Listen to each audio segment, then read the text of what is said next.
So in this section, we are going to study a trick called absolute motion analysis. And this is just a trick to simplify the study of complex rotational motion. And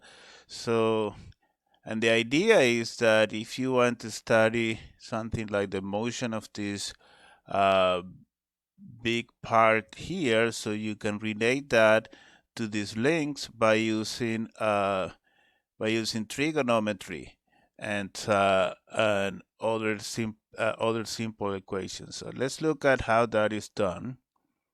So imagine that we want to study the motion of this window here, right? So we want to study that.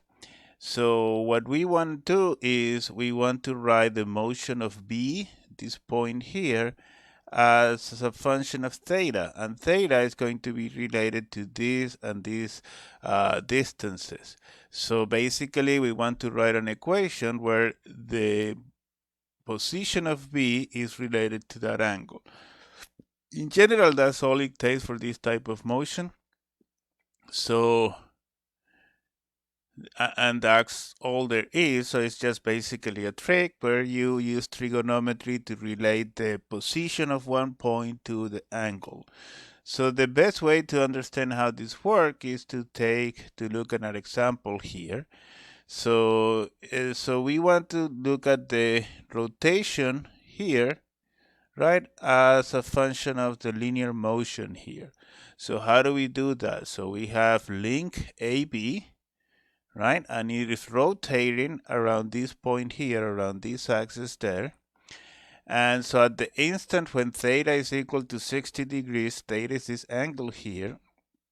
At that instance, you're given the velocity and the acceleration of this rod here, right? So the question that we want to answer is, what is the angular velocity of link AB? So we just need to write an expression of this point as a function of theta. And you can see that that's pretty easy in this case, right? So just all you need to do is say that this distance here, x, right, x, is equal to 0.2, which is 200 millimeters, times the cosine of theta. That's all you need to do. So now you take time derivative, and this is where you apply the chain rule. So dx dt is equal to 0.2 times the derivative of the cosine of theta, which is minus sine theta, d theta dt, right? So this is the chain rule. And then we do one more derivative here. So this is minus 0.2 cosine theta, theta dot that you have here plus another one that gives you the square. And this is 0.2 sine theta, and then the second derivative of this. So now you know the velocity and the acceleration at a particular point. So all you need to do is just plug in the numbers, right? So when theta is equal to 60 degrees, so then you can put in the numbers and you get that theta dot is 28.9 radians per second. And then you can do the same for the angular acceleration and find that is 470 radians per second squared. Let's look at one more example here to see how this works.